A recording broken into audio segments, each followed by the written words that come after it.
Welcome back to another episode of the What Everybody podcast. Time to rise and grind, as we say. No, we don't, ya cuck. It's been a few weeks, but we're ready to start a new season. That's right, can you believe it? Ryan and Jonny haven't killed each other just yet. On today's episode, we welcome back Steven Jackson. He's going to sit in and give us another perspective from the United Kingdom. We're going to chat about chatting, chat about talking, and just have a chat. So sit back, grab a Dr. Pepper, a vaporizer, and a cup of Joe, and enjoy the show. Now, with no further ado, Ryan and Jonny. And Steven?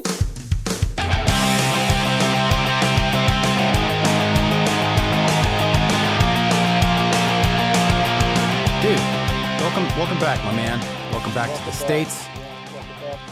Welcome back to the show, season 3. Welcome back to the show. We took a little time off. Microphone. Maybe I should talk to the microphone, yeah? Microphone Yeah, talkage? talking to the microphone. Yeah, we took some time off, but... I kind of enjoyed the little bit of downtime. Yeah, me too. You were on tour. I was definitely not. I was just sitting at home, It's all good. Did I send you the funniest picture last night? I don't think I sent it. I was going to send it to the group, but it was for the show in Aberdeen, Scotland. Okay. And it said, it could have easily said featuring members of Bullets and Octane, considering that all three dudes came from Bullets and Octane. Instead, it said featuring members from Warmer Drive. Warmer Drive. That's our tribute band.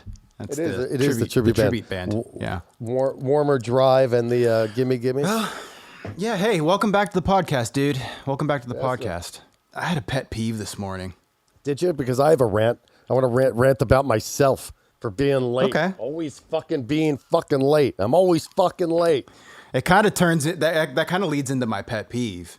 Because I got up this morning and it's like, got to do a podcast, had a little bit of time off, but hey, here I am. Rise and grind. Rise and grind. That sounds like... that saying annoys me so bad, dude. I never heard that saying. Talk to me. What is this? Have. Rise and grind. Have. Rise and grind. I feel like it's a rising and banging. Rise and grinding. No? Rise and hump. Rise and hump. Yeah. Rise and hump day. Today is hump day. It's like, a Wednesday. It's like YOLO. You only live once. Get up there. Get at it. Get after it. It's like, I don't know, man. I understand that people just need to motivate themselves, and that's all it is. But it annoys me. It does. You just said YOLO, and you probably want to cut this out, but my roommate Ron's like kind of dating a girl named YOLO. Help me formulate my thoughts on this, dude. I don't want to be negative, and I want people to motivate themselves, but that annoys me. What is it? First, real quick. Hello, everybody. Welcome back to the What Everybody podcast, season 3, episode 51 technically, but episode 1 of season 3. It's our third season, Harris. We've made it to like 225. Congratulations, buddy. You know what we did? We rised and grinded. Rise and grind. Yeah, however you... grind. I just don't even like the saying. It just sounds dirty. No, it's awful. Dirty in a weird way. Well, like, you're turning it dirty. I'm just coming from the straight up. Like it's annoying. I feel like I want to grind on the seat, Please don't. Please don't. I just did. We're back. Welcome. Did you miss me? Well, as much as... yeah, sure. Yeah, we'll go with yeah. I did talk to you a couple of times while I was gone. We did an episode while I was gone, when I was in Spain. Sometimes it's good to take a little bit of space. No, it is. It is. I'm sure my bandmates are saying that about me right now. Probably. Absolutely. Not probably. Guaranteed. Guaranteed. They're like, thank God that bastard's out of here. Hey, Kat, back to my pet peeve. Help me formulate why that annoys me so much. Okay. Why does it annoy you? Is it guilt? Maybe a little bit of guilt. It's like, I understand but you work nonstop, dude. You're like nonstop. You get up, you're working. Exactly. That's why it annoys me, because it's like people just need to motivate themselves. I get that. It's okay. That's the cool part. But whenever it's like, man, I never take a day off. No days off. All that crap. It's like, you're lying.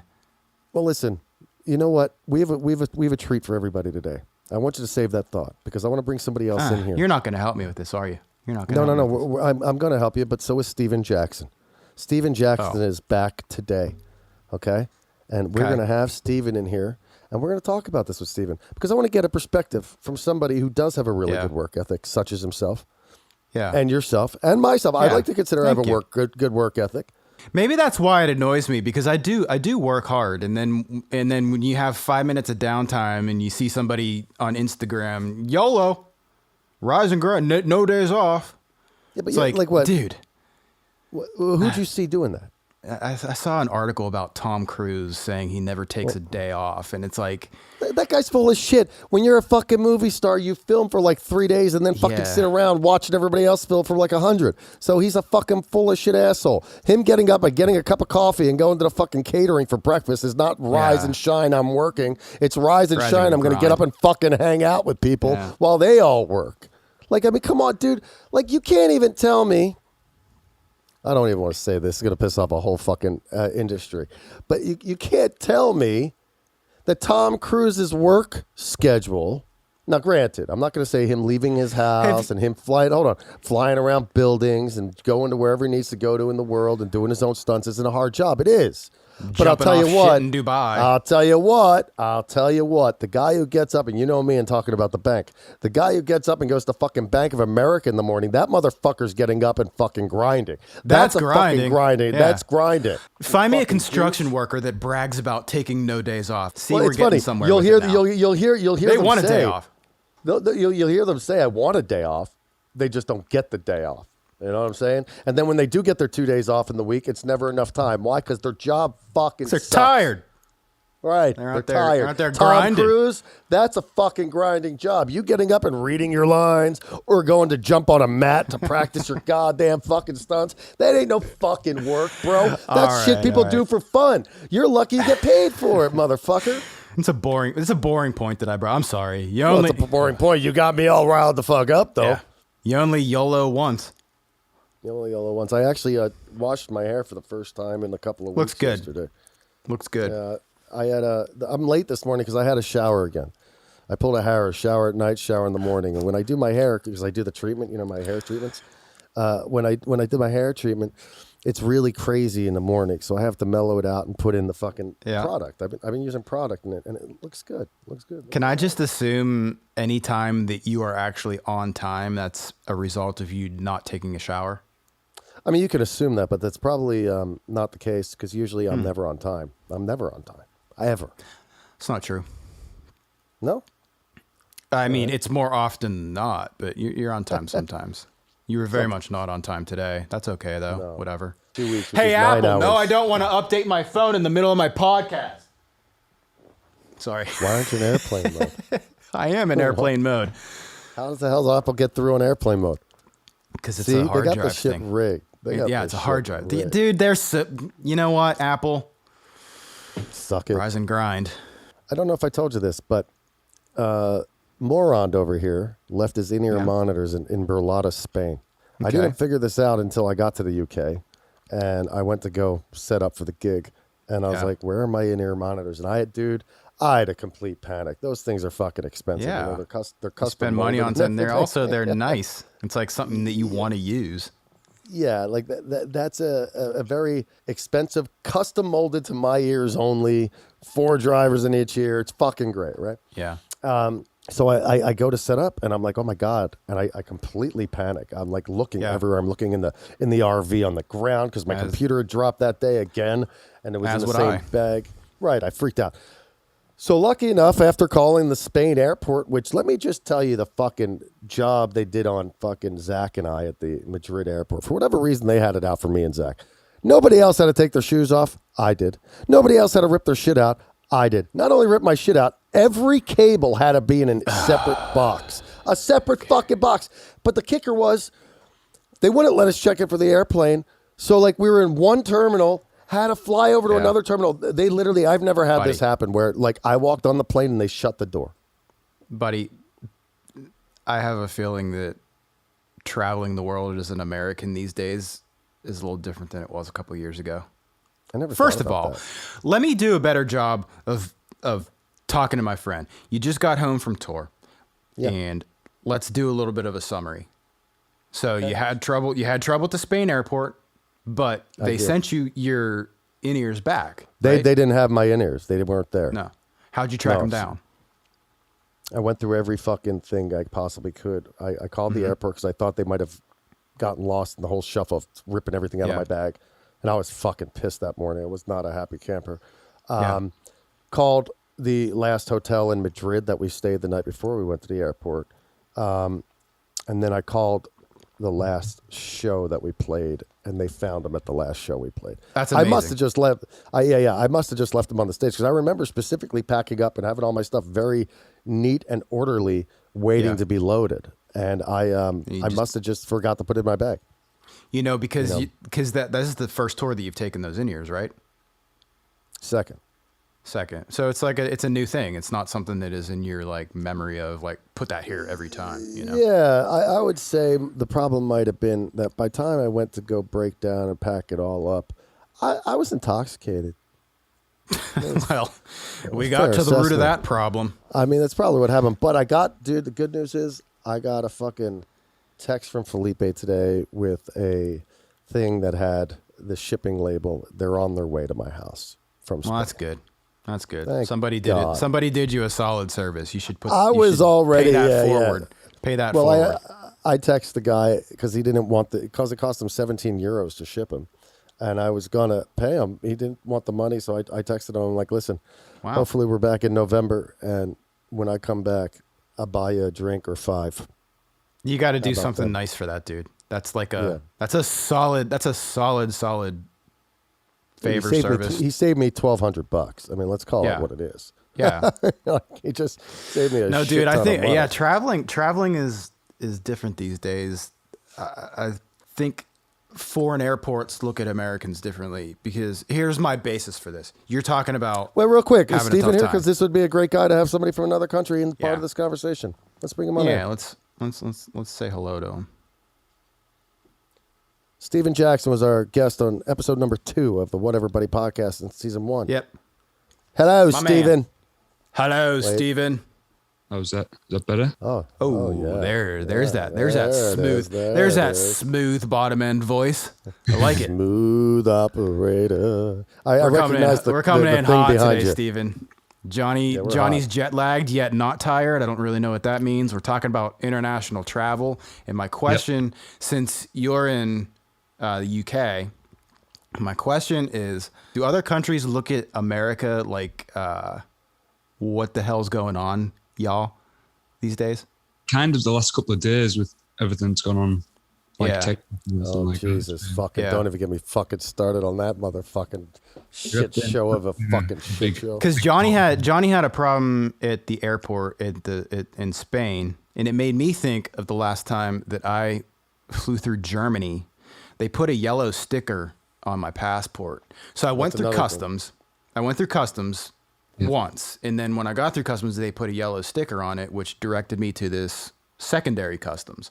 And I asked the lady, I was like, why do I have to go through customs twice? And she wasn't being a smartass. She was being like respectful and nice, but she was answering my question. She says, well, if you put up walls, other countries are going to do that to you. Right. I was like, oh, all right. Well, there's that, I left Heathrow again the other day, and for the 4th time in a row at Heathrow, I'm walking through the jetway, and I get to the guy who's looking at my ticket in the jetway, and they're like, go see those people over there, and then they fucking rip my shit apart again. And I asked again. Sounds like the same thing. And I said to him, if you guys don't mind me asking when you get done testing me for bombs, drugs, whatever it is you're fucking testing me for. Why would you say that? They had that? me take my shoes. Well, I didn't say that, but like that's what I did say when they got done testing me for all that. Because they made me take off my shoes. They're swiping my hands. They're swiping my feet. They're swiping everything. They're going through my bags. I feel sorry they went through my bags because they opened up that fucking my bag and it's like fucking a month worth of dirty tour laundry. I'm sure it didn't smell so fucking fresh when they opened that fucker up. But I said, what's the deal with that? I go, why is it every time I leave Heathrow, the only airport in the world, and we're in a lot of airports, why is it every time I leave Heathrow they're up my ass? And they said it has something to do with something that happened on our end, which leads me to believe that one time that I flew on your end personally, or on our end, like being American, like United America on the United States side. Yeah. That one time that I was flying out on a Warner Drive tour and I was on Norwegian Airlines and they pulled this shit where they just had, for some random reason, these TSA dudes, like Border Patrol at the gate. Yeah. They pulled me aside and they found 4 Xanax in my bag. 4 Xanax that I had for the flights that didn't belong to me. Like I didn't have a prescription for them, but I just had somebody who was nice enough to give me 4 Xanax. The guy was up my ass. He must have put me on some kind of fucking list. Oh, does that exist? Like you're on a list and you don't even realize it because it's a Sounds dumb about right. some kind of list that every time I leave London, their job is to harass my asshole as much as they can. You got to stop talking about your asshole, man. Well, it was, it puckers every time I see him. It makes me nervous. You know what I mean? All right. Hey, Steven, what's up, buddy? We're doing a bad job of being good hosts. How's it going, man? Good. Very good, very good. Just getting over the lack of mercury riots in the UK right now. You're going through Johnny U withdrawal. Yeah. Like 3 weeks in a row, like non-stop, and then all of a sudden they're gone. It's like, oh no. Well, I do want to ask Steven, get back to the original question. Yeah, Steven, we have a new format here on the podcast. We don't just bring people on to interview them. We bring them on to like talk about the shit we're going to talk about, because it's cool to get an outside perspective. You've already been on the show, so we already know all about you. But we'll probably touch base with what's going on musically, and all that other stuff. But back to what Harris was saying about the perception of America. Now, you said this week.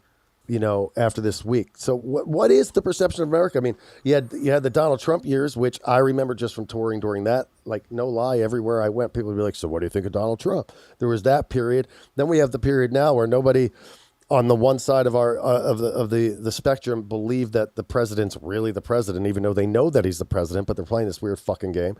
And then you got people just killing people constantly with fucking guns, because we're the only fucking country in the world that just says, hey, yeah, listen, you got a pulse, go buy a gun. It's fucking insane. With that being said, what is the perception of our country elsewhere? I think it's just when these sort of things happen, the amount of coverage it gets in the press, but then you kind of get all the sides kind of coming on saying, and in the UK, it's kind of, we had a school shooting in the early 90s, late 80s, something like that, up in Dunblane in Scotland. It was a primary school in Scotland. And basically what happened the other day in America happened over there. And they brought in new rules and laws to stop. Well, they changed the laws. Yeah. Mm-hmm. And since then, we've had no school shootings. Imagine that. The two things kind of marry up quite well. If you change the laws and less people have access to guns, there's still going to be some people getting shot with guns, because there's still people. What with was guns. the access to guns? What did it used to be like in England? I'm not sure, because it was a long time ago. It was like, I can't remember if it was like mid 80s or early 90s. Can you get a gun now in England? Is that a possibility? Like if Steven Jackson wanted a gun, could you go grab one? Not really. I'd have to apply for a license. I'd have to give a reason why I want one. Mm-hmm. And the process would just be pretty crazy.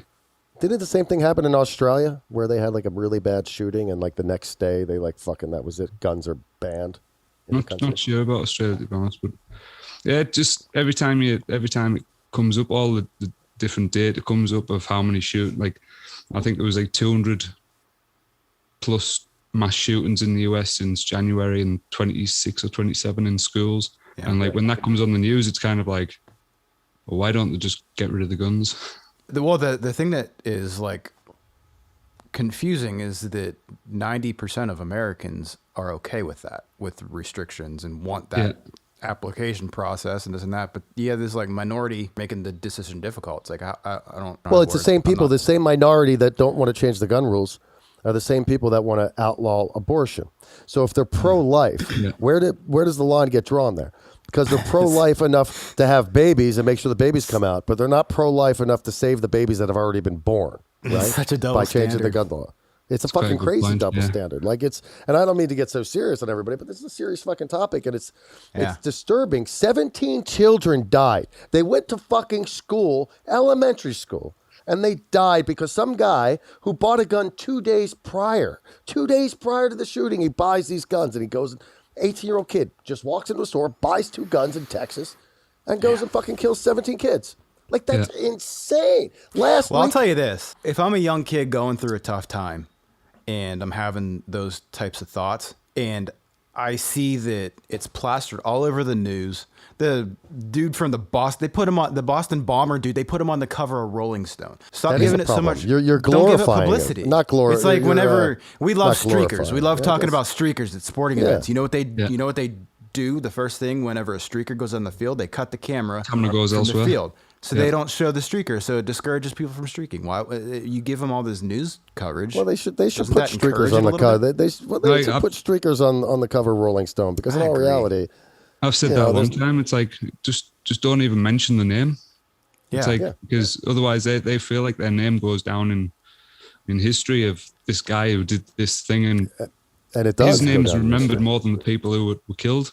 I heard this story one time about a guy who, a normal dude, and all of a sudden one day he starts having these like murder thoughts. Like he has like desires to kill somebody. So he goes to a doctor. He's like, I've never experienced this before. I don't know why, but like I have these violent thoughts. I want to kill somebody. And then the doctor's like, well, I, didn't have anything to say about that. So it turns out the guy ended up killing somebody, and they did medical test. They did medical test on his brain afterwards, and he had a brain tumor, and the brain tumor was pushing on the part of your brain that is like violent. Right. And it led to that. So whatever that means, it's like maybe some of these people are. Did that help with his prison sentence? Because think about what you're saying. He went to the doctor. He told him he was having these thoughts. Doctor did no testing on him. You know what I mean? Like, he's like, I told him. He would have to, right? I mean, I got a fucking tumor in my head pushing on the death button. You know what I'm saying? That's as close to as I can dread. think of, is like not your fault that you murdered Mitigating somebody. circumstances, yeah. This is what touring does. It makes dreadlocks. Rip that right open. Oh, Blame the jet lag, bro. That's not jet lag. I blame the non-showering for, dude, like, you don't understand. Harris, you want to talk about not showering? I bet you shower. How many times do you shower while you're over there? Well, while I was in Spain, while I was in Spain, legit question, while in Spain every day, because we had hotel rooms every day. Okay. While in the UK twice. No, there was a third time in 2 weeks. 3 times in 2 weeks. It's not enough, But the first time, dude, listen, so I showered 4 times, because when we first got to the UK, we went to Stephen's place. I showered at Stephen's place. Thank you for your service, Stephen. Thanks. Yep. Then the tour started in England, and we were in Aberdeen. And after the show in Aberdeen, there was a shower. They had a loft. We couldn't stay in it because we had an 8-hour drive to the next gig. So we just left that night. But I took a shower there. That was on a Friday. I showered, so I played Friday night, Saturday night, Sunday night, Monday night, and Tuesday night. After Tuesday night's gig, I took a shower. So I did 5 gigs before I took a shower. And then, if anybody has not seen Johnny play drums, this isn't just like 5 days without showering. This is 5 gigs without showering. Johnny, after one gig, is like snotty and sweaty. It's just gross. It's pretty fucking gross. So 3 times, because then the next time I showered, so then that was Tuesday. Then I played Wednesday night, I played Thursday night, I played Friday night. We had off Saturday, and then I played Sunday. And before the gig on Sunday, I took a shower. So I played another 3 gigs and a day off before taking a shower. And then I decided that I'd just wait till I got home to shower, and so then I didn't shower until I got back to LA. So question, Johnny, it's not a shocking revelation that you went a long time without showering. You're disgusting, but you're not really stinky. Were you stinky? No, How's that happen? You have a bionic gene. You're gross, but you don't smell. It takes a good 5 or 6 days of not showering before I'll even smell it under my pits. I carry body odor. Yeah. It's really all the smells of my balls. That's where it really sits. And it's Were you deodorizing? What, my like putting deodorant on? Yeah, like deodorant, ball powder. I don't know. Things things that help in the absence of a shower. Shower in a can. I never thought to even put deodorant on. I only think to put deodorant on after I take a shower. So I didn't put any deodorant on. And I didn't put anything on my nuts either. Well, it's not like I'm out there hooking up with chicks or anything. It's like, so it's not like a problem. It's like, I don't care. The guys think I smell. Who gives a fuck? But my point is that that's what you feel like. Like it's a gross feeling. The gross feeling for me is like, okay, so like I would lay in my bunk and I'd go like this and I'd feel my arm stick to my chest. That was the part that I didn't like so much. It's like, ugh, I'm sticky. Where'd you guys see each other? Were you playing together, or did you just meet up, or what? No, even a bunch. Yeah, well, I was out in Ibiza, so while they were out over there for a few days, so I saw them play out there once, and then the next time I saw them was here at my place. Yeah. Were you in Ibiza to play, or were you there just because you wanted to go to the festival? Pretty much just for the festival, for the sun, That's cool. the beer, Yeah. The good beer. music. So it's like, why not? Yeah, that's cool. And there was a lot sounds of like- people there I haven't seen for a little while as well. So it was a good place just to Yeah, that's cool. catch up and hang out. So what's going on with you, man? So Chris, how's he doing? He's doing all right. He's getting better. Spoke to Kathy yesterday, I think it was. So I was out in France before I went to Ibiza, just so you know, Ryan.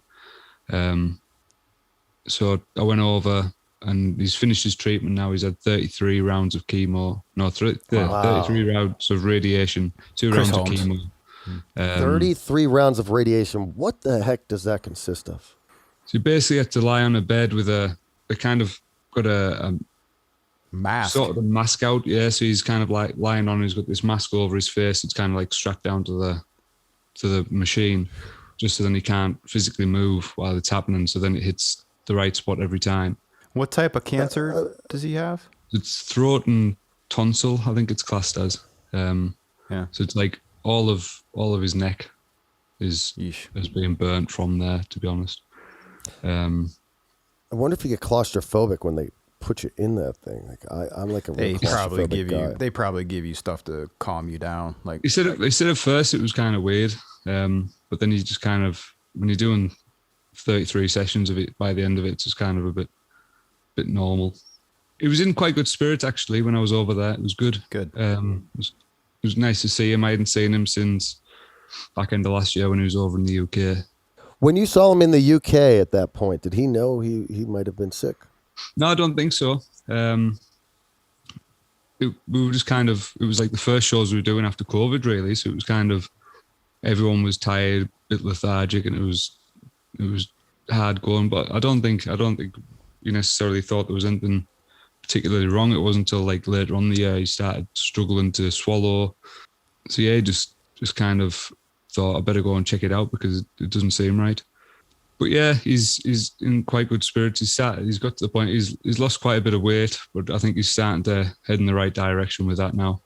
Is he starting to like eat solid food, or is he still on a liquid No, diet? he's still got a feeding tube. But he's up to, I think it's like 3,000 calories his intake now. That's a lot. Wow. 2,000. So they're kind of trying to boost him back up now. So Yeah. What do they put through the feeding tube? Is it like, can he be like, I want some spaghetti and meat sauce, maybe with a side of steak? It's not quite. How does not that quite. work? Yeah. Yeah. So he's got when I was there, he had 2 cartons. One was, well, they were both like 500 milliliters of these cartons, and that's hooked up to a little machine which kind of like pumps it through slowly. It was like 8 hours to pump through all the liquid in there up through the tubes. So it's quite a long 8 hours process. straight. So like to Yeah. eat, it's an 8 hour process, but that's for the whole day. Like he doesn't have to eat anymore. Yeah.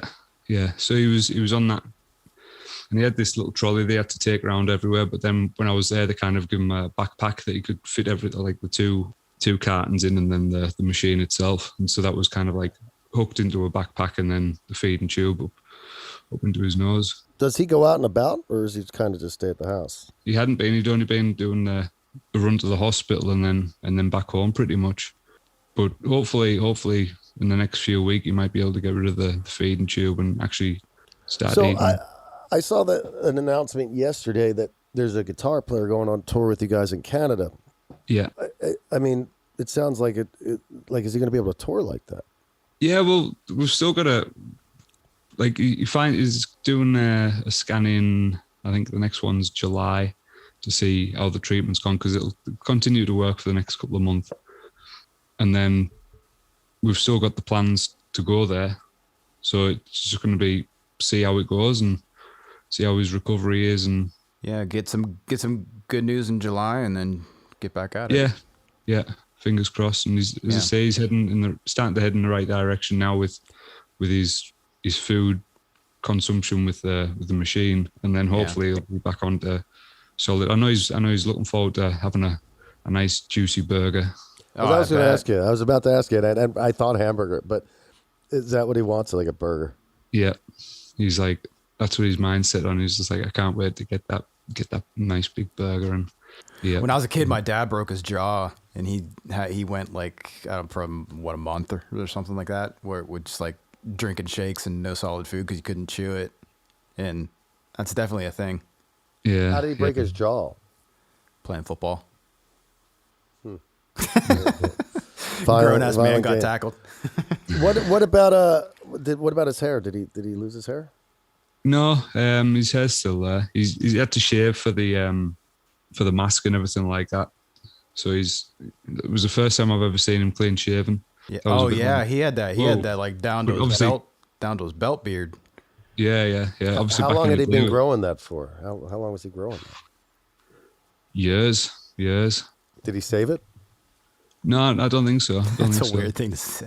But he's still got his. I He's still got would his have. mask. I still have my dreadlocks in my closet from fucking like 2000. Have you? Yeah. Did that bum him out that he had to shave? At first, but the thing is, he's kind of like, I know I need to do this to get Yeah. myself better. So he Right. said, Right. Yeah. what does it matter? It's kind of Here's one thing we didn't talk about, Harris, that I'd like to talk to Steve about. Hired gun versus starting your own thing.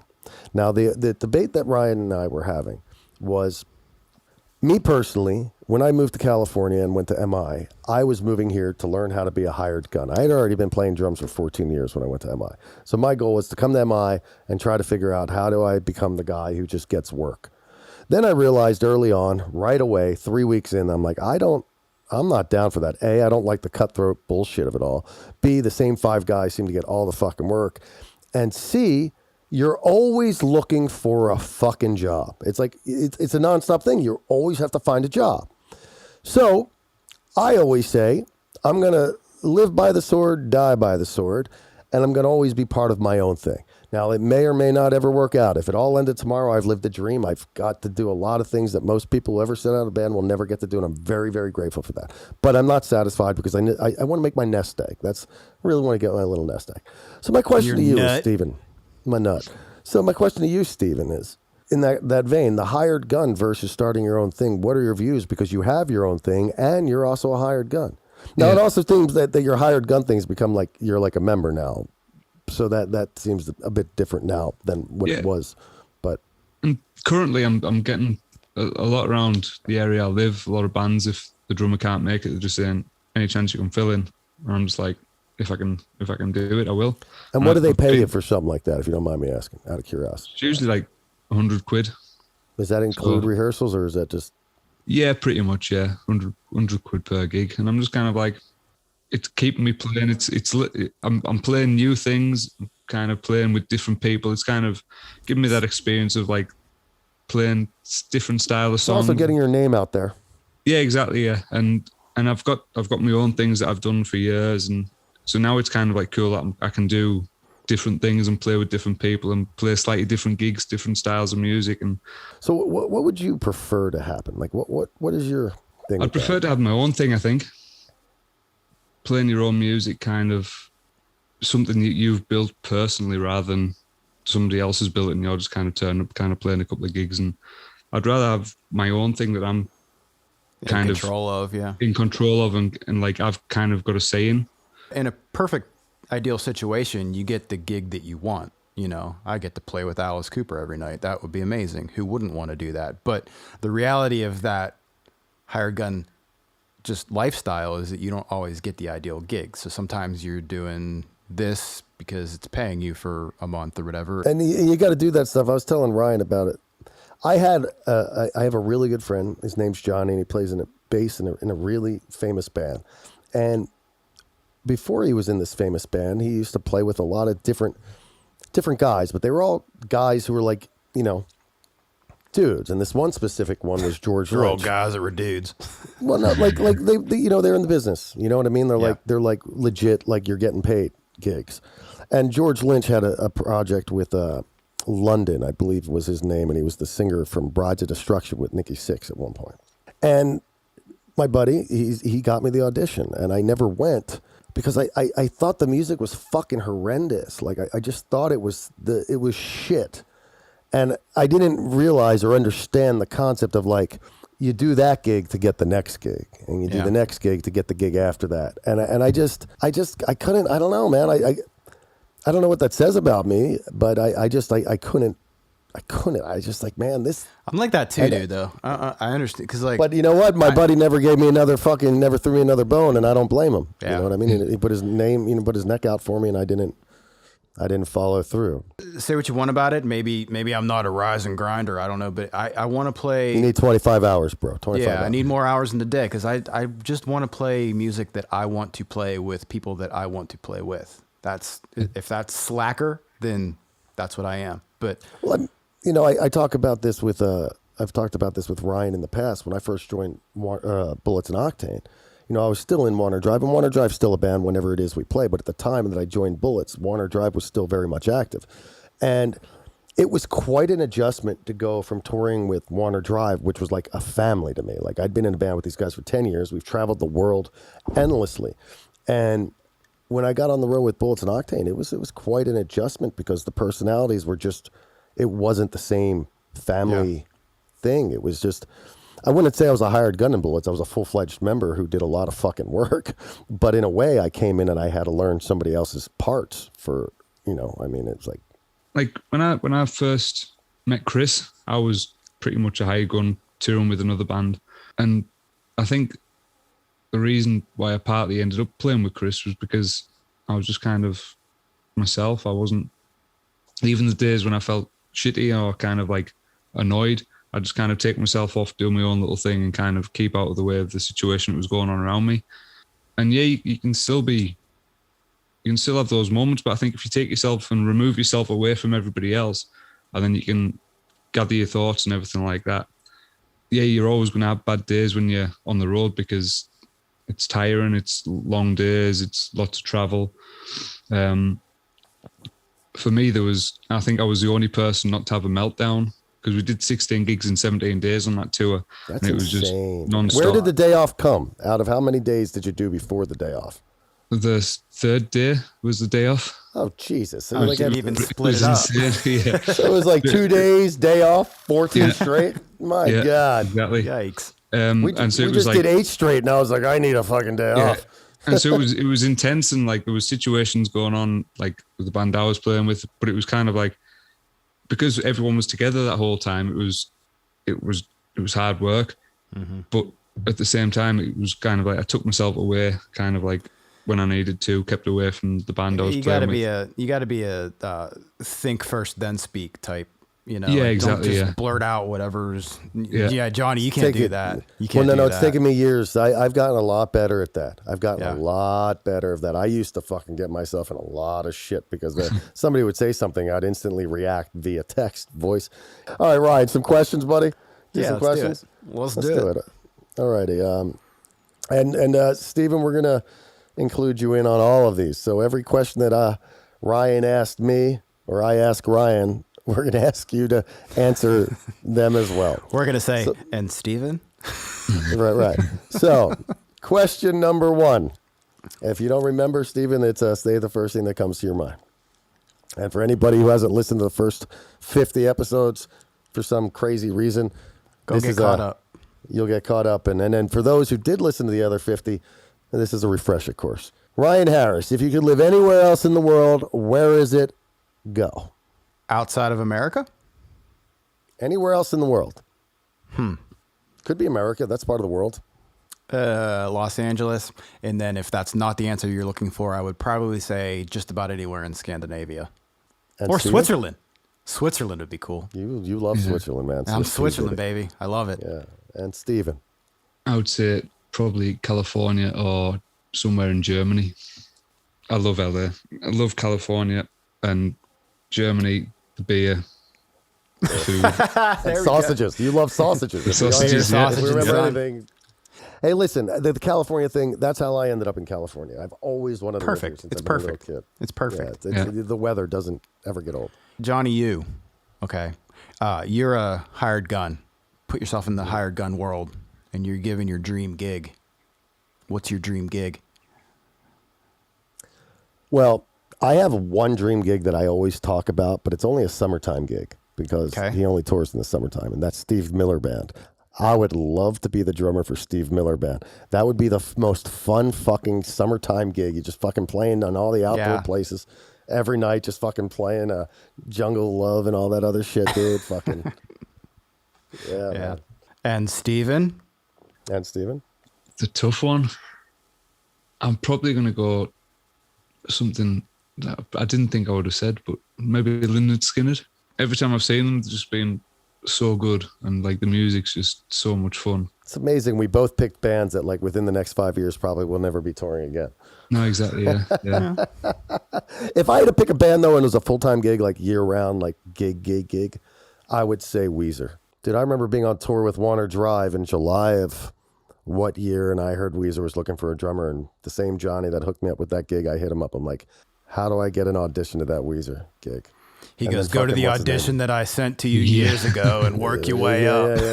Yeah. No, Josh Freese ended up doing it. It's like, all right, well, there you go. Yeah. Nobody's getting, There you have it. All right, I'm up.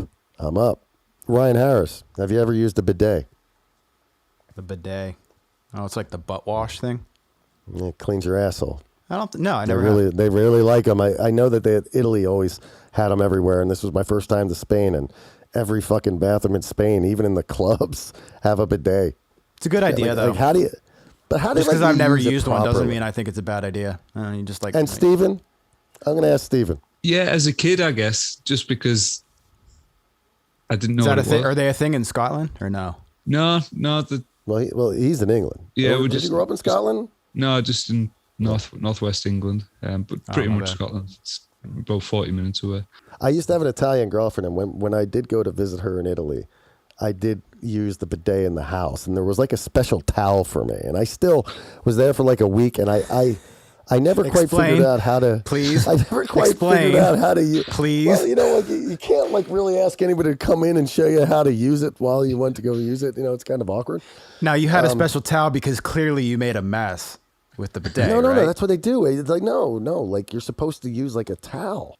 I don't give a shit about bidets anymore. Moving on. Okay, Ryan, I believe it's my question or your question? It's my question, and it goes to you, Johnny. What were the COVID protocols? Because things have kind of loosened up a little bit, but you were on tour. You still had to fly internationally. Like, how were the protocols? The protocols were a lot easier. Plane, your choice if you want to wear the mask. Yeah. Going to Europe, didn't need any COVID tests as long as I was Did you need vaccinated. like a vaccination card or anything like that? I needed to show it to get on the plane. Like in America, you have to like do all this verify shit before you go. It's kind of a pain in the dick, not going to lie to you. Mm-hmm. What got me was on the way back, though, America still requires you to get a COVID test 24 hours before you come back. Yeah. Now, if nobody remembers, last time I went to Europe, I got COVID. So when I went to go take this test, Stephen was nice enough to give us some. That was good. Stephen was nice enough to give us some home test that we could test ourselves before we went to the airport and paid for tests. Because if our plan was, and I'd already talked to Stephen, if we were to test positive, instead of going and paying for the test that was going to come up positive, we would just change our tickets right away. And we were somewhere near Stephen, so probably not really, but we were going to get dropped off at Stephen's place. That was our plan. We were going to go to Stephen's. Hey, if I have COVID, do you mind if I come over? Yeah, just wait it out. Come on over, just yeah. Yeah, I know it's weird, but it's like he was a pal. He said, yeah. I mean, would he have said no? Probably not. But I mean, we put him, whatever. It was nice. We didn't have COVID. I would have put them in the shed. Yeah, well, it's kind of like with Bannerman's. They locked us in, dude. We were not able to get out of Bannerman's. We were able to open the door, but if that door shut, we were fucked. So I would run down to get the Uber Eats guy, and Zach would hold the door at the top for me to get back in. But I had like severe PTSD. Like I was really concerned. Like I was like, oh God, I can't. Because like if it never happened to you, you're like, whatever. I don't have COVID. I'll test it and be fine. But the fact that I had gotten stuck there already, just like because of that, dealing with the hassle before, you didn't want to relive it again. Oh, dude, I was freaked out. Like I was like, God, I don't want. It's a horrible feeling to be stuck there. Like at first, I was like, oh, it's crazy. We got COVID. We're stuck here. And then after a couple of days, it turned into like, dude, we're fucking stuck here, and I keep testing positive. Am I ever going to go the fuck home? And when I finally got on the airplane to go home last summer, it was a very amazing feeling, and I mean, a lot had happened. I was going home to a funeral my buddy had passed, but this time when I got on the plane, it was like almost surreal that I was like, oh, the test, we're all passed. We passed the one the day before we went to the airport, then went to the airport, we passed that one. Yeah. Got on the airplane, and so the COVID protocols were easier for the most part, but you still needed to get tested to get into America. Still a pain in the ass. So, if there was anything in the world you would want to do, Ryan, other than being in the entertainment industry, podcasts, music, or graphic design, what would it be? Oh, man. So I can't be, like, could I be a writer or something like that? Nothing in the entertainment field. Writer, acting, music, podcasting, graphic design. I would own like something outside. I would own like a car wash, I think. It's just like big business. Fucking what's his name owns a car wash? The guy from Pennywise that Candace is friends with. Oh, cool. Dude, you know what? I would buy Dunkin' Donuts. I would buy Dunkin' Donuts, and then I'd save money, and then I'd buy another Dunkin' Donuts, and then I'd save money, and then I'd buy another Dunkin' Donuts. I don't think Dunkin' Donuts you'd make a lot of money owning Dunkin' Donuts. I'd buy a franchise where I could just sit at home and print money. Eat it all. Yes. And Steven? That sounds boring. You're basically asking a creative guy, what would you do if you didn't have the option to be creative? Well, no, if you had to work a normal job that was like, okay, you're not going to be in the arts, okay? Like, all of us sometimes have to do shit for money. Fine. But we have the arts, and that's what we strive for, and that's what we do, and that's what we do. Like a normal everyday job. Could you think of anything that would like be appealing to you? Like, oh, that's cool. It'd be quite cool to work in like demolition or something like that. Like, interesting. Oh yeah, taking down like a stadium and stuff like that, and kind of like flattening. That's leading back to hitting stuff. You just some men just want to see the world burn. Destruction. Well, that's funny. Destruction. That is hitting shit. Destruction and annihilation. Just like Ryan Harris, give me a serious answer. I thought I did give you a serious answer, man. I want to own a Dunkin' Donuts. Owning a Dunkin'. Yeah. Is that so you can just eat as many chocolate frosted donuts as you can get your hands on? That's so I could sit back and print money. From Dunkin' Donuts. I think so. I don't know. In the world I've envisioned in my head, it sounds like you could be successful doing that. I want to answer my own question. I've never thought about this, but I want to answer my own question. If I had to work at like a normal job and that was going to be my life. Be a butt model. Tough question. That's entertainment, bro. That's entertainment. Show salesman. Yeah, it's tough. Yeah. It's tough. Anything I do is entertaining, dude. So you could be like, I think to be honest, I think I'd work in the stock market. Sounds boring. Think I'd work in the stock market because it's boring, but I like numbers. Yeah. I remember dates and shit. So I'm like, recently have started like following, like I'll get on YouTube and watch this one fucking dude and just watch the stock market for the day. And I'll sit there and watch this asshole for like 8 hours, just going over charts. And like, I don't understand a fucking thing he's talking about, but I'm hoping that eventually it'll catch on because it's fascinating. It's a game. It's like one big casino, really. Yeah. And it's fucked up. It's a whole scandal there, but that's a whole different story. Ryan Harris, you're up, bud. Hey, question of the day. You're a little bit jet lagged right now, but when that wears off, are you going to rise and grind? Absolutely, dude. Yeah. I only got 24 hours in the day, the same 24 that Kardashian has. That bitch. Can't stop, won't stop. Can't stop, won't stop. YOLO. And Steven? YOLO. Steven. No, I'm not gonna. You're not gonna? That's my man. I like, dude. We should hang out. Not doing it. He's a rebellious. The days are too long. I need less hours in the day. Yeah, exactly, dude. Awesome. Well, Steven, thank you for joining us. And it's fun. That was great. It's great to be back to the podcast. Been gone for like a month. We did one for my Ibiza. Yeah. Now we're back. I'm back in my normal setting and surrounding. I came back and my drum set's a disaster. I got to fucking put that thing back together the way it was meant to be. And somebody lowered my drum stool. It looks like a fucking 3-year-old is sitting in it. It's like basically like when you sit down, you're like a foot off the ground. Yeah. Dude, I'll tell you something. I used Backline like every show. Pretty much, except for the 3 that I used your drum kit. I used a different drum set every night. And the one common denominator with all of them is, except for the one in Ibiza where they had the backrest, the drum stools were the worst. They were either fucking like wobbly, wouldn't go high enough, or it was when you got it to the right height, it was so high that the post was out so much and just fucking shaking all the time. It was just wrap it really up. bad on the back. Well, okay. On that note, everybody, thank you for coming back to the What Everybody podcast for season 3. And Stephen, thank you for joining us. Ryan Harris, thank you for joining us. You know the drill. Like, subscribe, and report. Make sure you go to whateverbuddy.com and check out whatever it is you want to check out. And until next week, we will see you on the What Everybody podcast. See you then. Thanks, Steven. Good seeing you again, buddy. Yep. See you later. Good to see you. Cool.